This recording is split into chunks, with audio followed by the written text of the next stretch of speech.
Rational expressions and functions 4.6. So these first are just a little bit of a review. We just got to simplify and divide on this one. So remember, to simplify we want to factor, right? And this is a skill that we're going to need to use in the next problems as we graph. So if you need to, use the box method. And we've got 40 and r squared. So factors of 40 that add up to 14. Oh, it's got to be 4 and 10, right? So 4r, 10r. So 40 is really 4 times 10. So pull out an r, pull out an r, pull out a positive 10, pull out a positive 4. So the top is r plus 4 times r plus 10. Then we do it to the bottom. So the bottom, we've got a negative 60 here.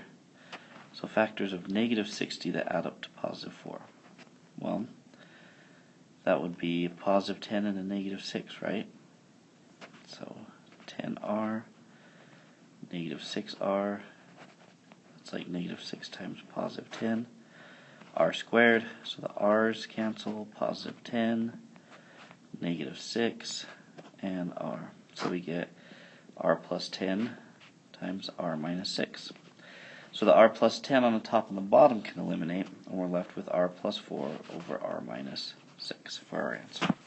And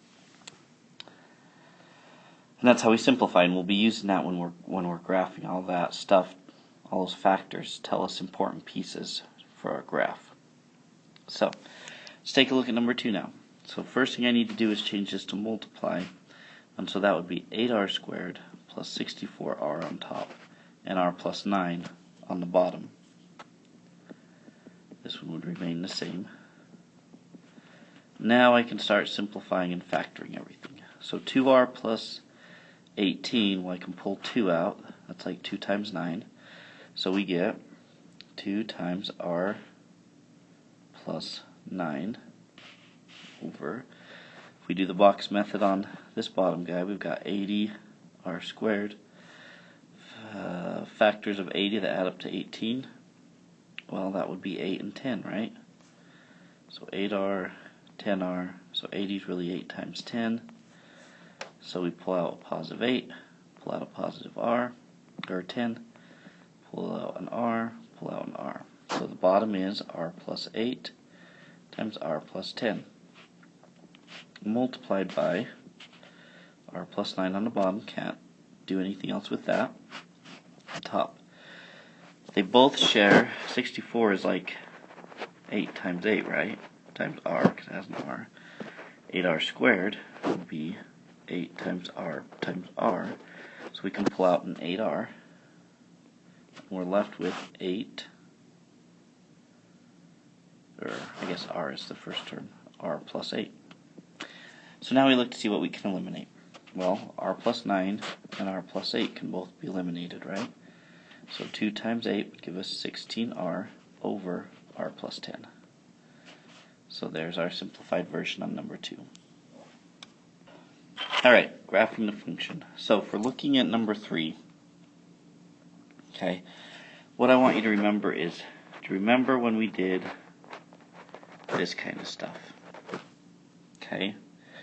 And we shifted and reflected our graph around based off the parent graph. Well, this version is kind of that same idea.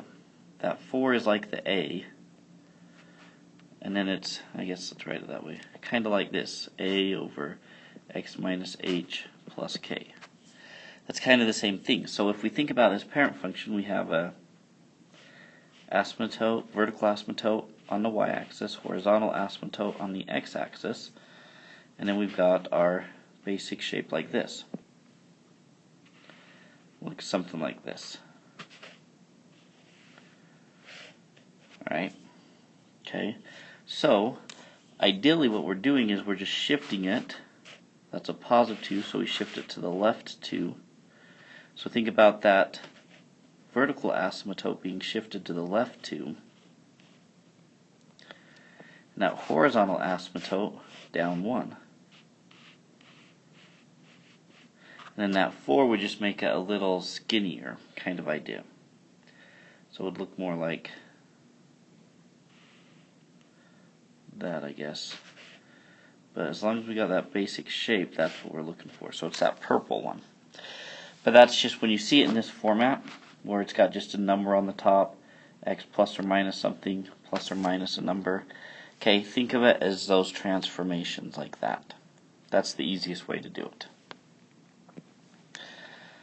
Alright, number 4, basically the same idea here. Okay, we've got a 2 on top, and then plus 3, so the x-intercept isn't being moved at all, not up or down.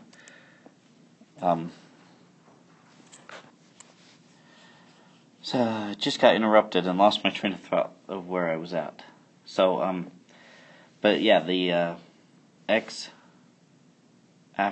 that horizontal asymptote, would stay there at the x-axis. This plus 3 would move our vertical asymptote from the y-axis to where it's x equals -3. And then we would just be able to draw our graph. Just kind of sketch it, that basic sketch. Okay. You can also use the rules that we learned about and apply those. Okay. So, right, remember what we would first do is look at that horizontal asymptote. And we look at the degree on the top and the bottom. Now, if there's no x, you can think of that as x to the 0 power. If there's no number for x, it's to the first. Well, 0 is less than 1, so when we have the top being smaller than the bottom, that means that it's our x-axis, it's our horizontal asymptote. Okay, if it had been different, if the top would have been bigger than the bottom, then we have a slant asymptote. And had they been equal, then we would have a number. Our asymptote would be at that number. So, and we'll definitely have examples that go over that we'll keep going with. So we've got a horizontal asymptote. Then we simplify. Well, we can't simplify this any further.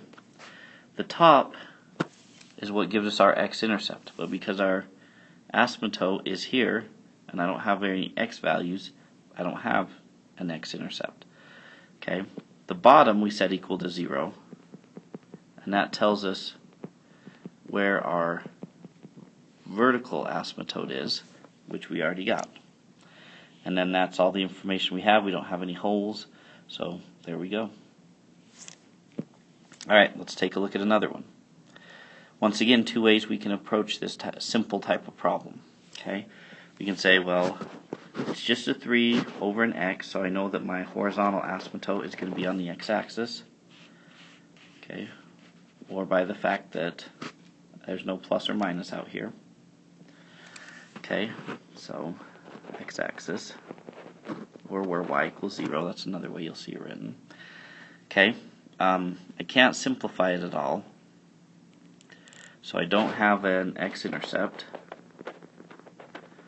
I didn't eliminate anything, so there's no hole. And so my vertical asymptote, I take that bottom, x plus 1, and I set it equal to 0, which gives me x equals -1, which, looking at that plus 1 and thinking back to this and how it's opposite, I would have shifted it left 1 anyway. So there's my vertical asymptote. Okay, x equals -1. Now, the only thing I should notice is this negative is actually going to flip it. So instead of looking like this, we reflect it so it looks like this. And that's basically all we need to do. Alright, number 6, same idea. Okay, I think this one's easier to just use that concept of the a over x minus h plus k. Well, this one, that x is just by itself, so I know my vertical asymptote is at 0. Even if I go x equals 0 for my vertical asymptote, I don't simplify that further. I've got this plus 2 though. That means that for my horizontal asymptote, okay, it's going to be jumped up to 2. Okay, so y equals 2. Then, we don't have any holes. No, we do have an x-intercept though. possibly. But the way you'd have to figure that out is you have to turn them into fractions and add. So it'd basically be you'd have to go like this. I would times that by x over x. So I'd get 4 over x plus 2x over x, which then I would have 4 plus 2x over x. Okay, then I could take that top and set it equal to 0 and solve it and get my x-intercept at -2. Okay, and that would be, so my graph would have to go like this, hitting that x-intercept, and the other one I know it goes in that diagonal. You're always going across, unless there's something weird going on with your graph. But if you need to double check these on Desmos, that's a great place to double check your work. Alright, now let's get a little bit more complex, right? So it also wants us to highlight the holes, vertical asymptotes, horizontal asymptotes, and then sketch it. Okay, so just provide the information. So like, vertical asymptote, what is it? Horizontal asymptote, what is it? Are there any holes? If so, where are they? What points? Okay, so just kind of want you filling that out as well. So, first thing we do is check for horizontal asymptotes. So look at those highest degrees of x's. Okay, they're the same. So remember, when they're the same, what we do is we take the coefficients, and that becomes our horizontal asymptote. So 2 over 1 is just 2, so my horizontal asymptote is y equals 2. So we pop up to 2, draw our horizontal asymptote. Okay, now we've got to factor them. On this top one we can pull out a 2, so it'd be 2 times x squared plus 2x minus 24. Then if you need to, use the box method. -24 x squared, factors of -24 that add up to positive 2, 6 and 4, with 4 being negative. So -4x, positive 6x, that's like -4 times 6, pull out a positive 6, pull out an x, pull out an x, and a -4. So the top is really 2 times x plus 6 times x minus 4 over, then we do the same thing to the bottom. Okay, so this one's pretty simple. Factors of 8 that add up to positive 6. Well, it's got to be 4 and 2, right?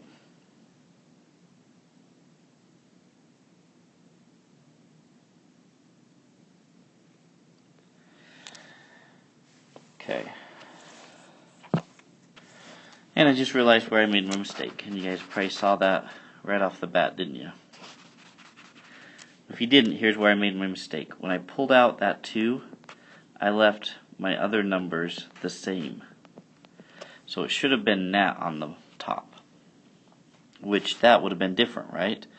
Because then my factors would be 3 and 4.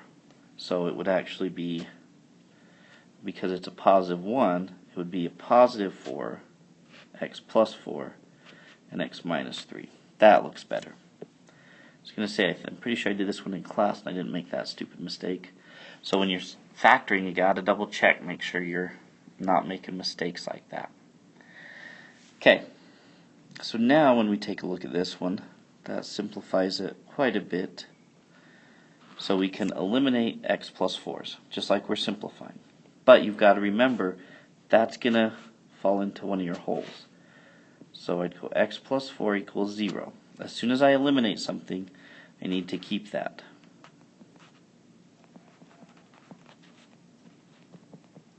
So that simplified to that. I know I've got a hole where x is -4. So I know that the x value is -4. But I need to figure out the y value. To figure out the y value, you just plug in -4 for x, and you solve it. So that would be -7 times 2 would be 14 over -4 plus 2 is -2. So -7.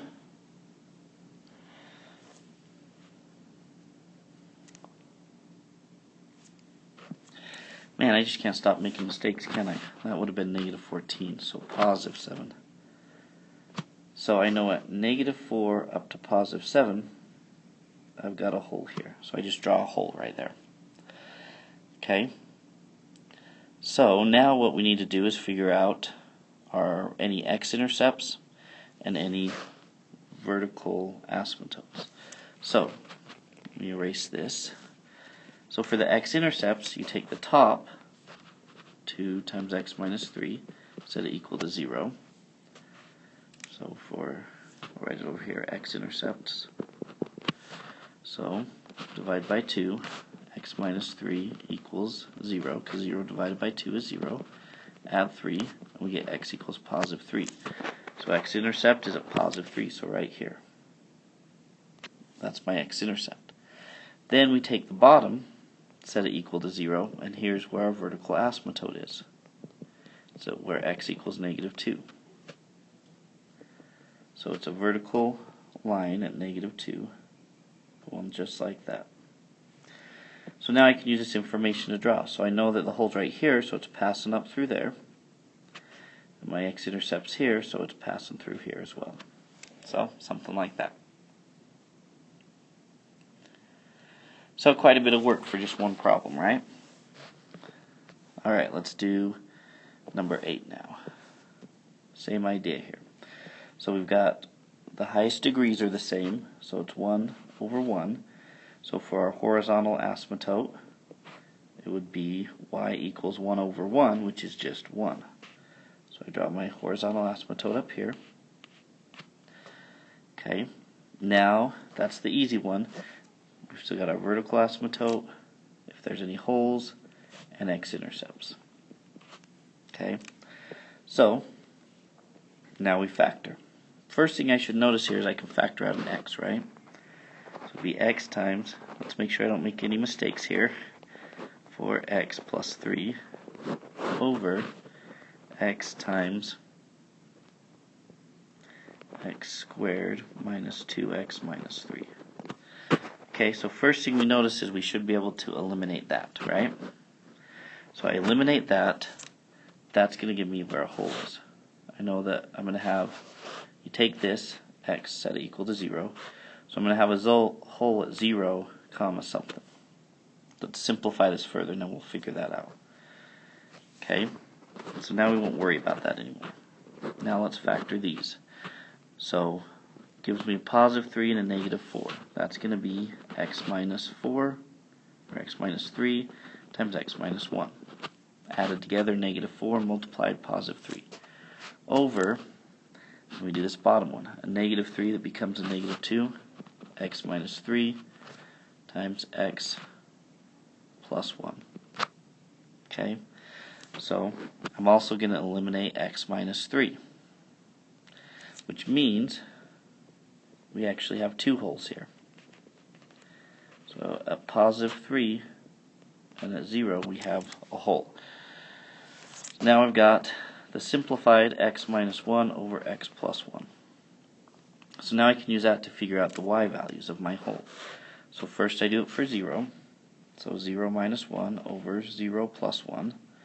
Those cancel. Negative 1 over positive 1 is negative 1. Do it for my other one, 3. 3 minus 1 over 3 plus 1. So that would be 2 over 4, or 1/2. So 1/2 for my y value. So I've got, and I'm going to erase this now.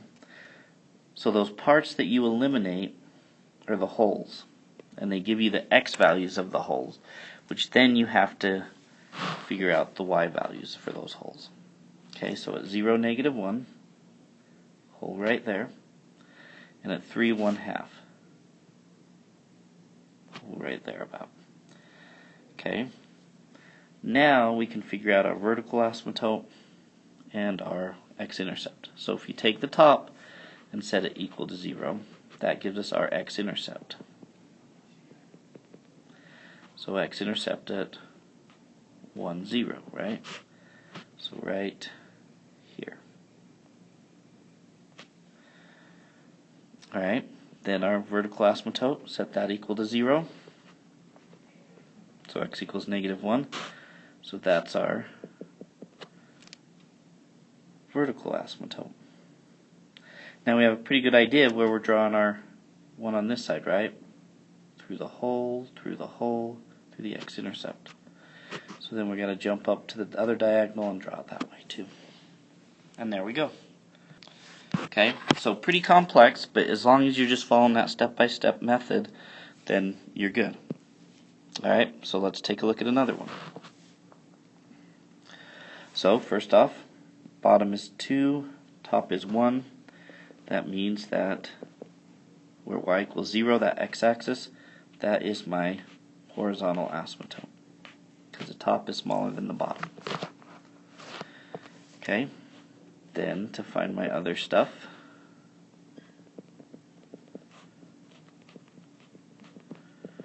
we see if we can simplify.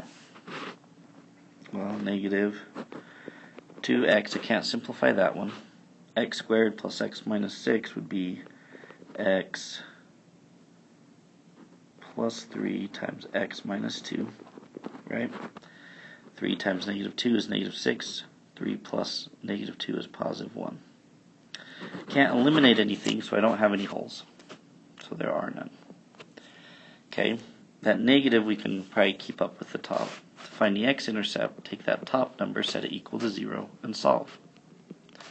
So x equals 0.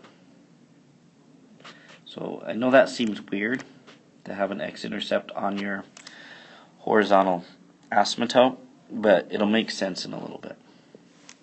Now, because we've got these two bottom pieces, our vertical asymptote, we set them both equal to 0 separately. So we actually have two vertical asymptotes, which is fine to have multiple vertical asymptotes.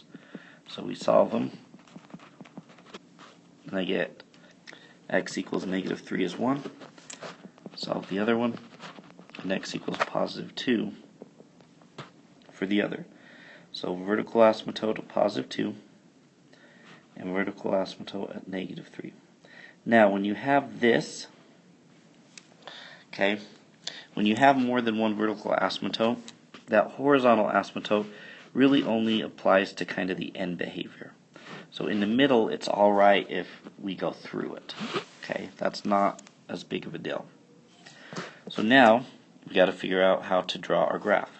Normally, that bottom left is going this way, but because of the negative, we're going to reflect it, so it's actually going to go this way. Now, the way you have to think about this is, think of those old school arcade games like Pac-Man or something, right? You have those mazes and the dots and going after the dots. And if you go through this off the screen on one side, it usually brings you right into that other side, right? On some of those older games, that's how it treats it. So that's the mentality here. So if I'm going up here, I'm going to jump over and then come back up through my graph on the other side, kind of that same screen idea. And so then I'm going to come up here, go through my x-intercept, get close to my other, and then that one's going to shoot me clear up until I come back through on the other side. Okay? So that's how our graph would look on that one. Alright, let's take a look at another one. Alright, now this one's going to be tricky. I'm going to tell you that first off because I've got a higher degree on top than on bottom. These turn into a slant asymptote. Okay? So, the way we have to figure this out is we're going to have to use some long division. But first, let's see what we can simplify. Okay? Right off the bat, I should be able to see that I can pull out an x. And that's really probably the best simplification I can do right now. So it would be x times x squared plus 2x minus 8 over x times 4x plus 12. Now, I know I could pull out a 4, but I don't want to yet. Okay, I know that x over x will eliminate, so that for one of my, I'm going to have a hole where x value is 0, right? Because you go x equals 0. Okay, so now let's just use this right here. Okay, so let's long divide that. So I've got x squared plus 2x minus 8, 4x plus 12. So how can 4x become just x squared? Maybe we did want to pull out that 4. Let's try it by pulling out that 4. That might make our lives a lot easier. Let's say that was 4x over x. We still would have eliminated the x's. We would have the 4 out here, which really doesn't affect things. So x plus 3 would be what we're left with. So we'd multiply by x. That would give me x times x is x squared, plus x times 3 is 3x. Change the sign and add them. So that would eliminate. That would become negative 1x. Bring down the negative 8. So I'd multiply by a 1. That would give me, by a negative 1, negative 1x minus 3, which would give us, change the sign and add, negative 5, which then that would be minus 5 over x plus 3, right, that remainder. Okay, we would have that. That should be our horizontal asymptote, that line. Okay, I lied to you. We did have to keep it the 4x plus 12. So when I multiplied or divided here, I had to multiply by 1/4 to get that x squared to become right. When I do that, we end up with a remainder here, but we don't pay attention to the remainder. That line, y equals 1/4 x minus 1/4, that is our horizontal asymptote. Okay, so I'd go down here to 1/4, negative 1/4, right about here. And then my slope is 1 over 4, so I go up 1 to the right 4, up 1 to the right 4, or down 1 to the left 4. I know it's been a while since we've graphed a linear equation. Down 1 to the left 4. This right here is my asymptote. It's a slant asymptote. Okay? So, now what we need to do, okay, so I'm trying to move quick because we're running out of time. So we eliminated that, and that gives us a hole at 0. To double check that, we just plug 0 into each one of those, 0 plus 4. Notice that I factored this top out. We didn't eliminate anything else, times 0 minus 2, so that would be negative 8, over 12. So that would be negative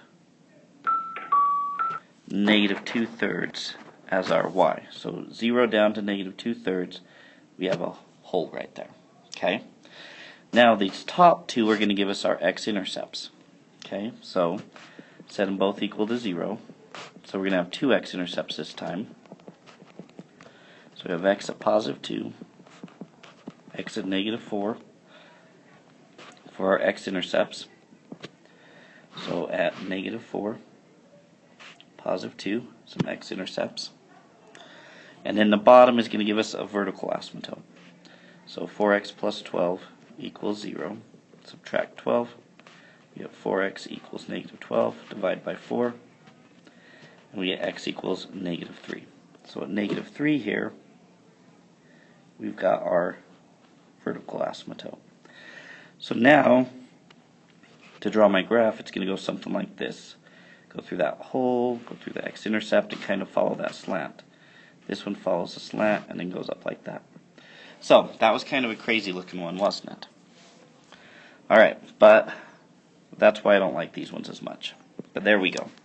Okay, so now I've only got a minute left, so I'm probably not going to be able to do these. Remember to double check these inverses. Just take one of them and plug in for the variable the other one. And then you simplify. Those cancel.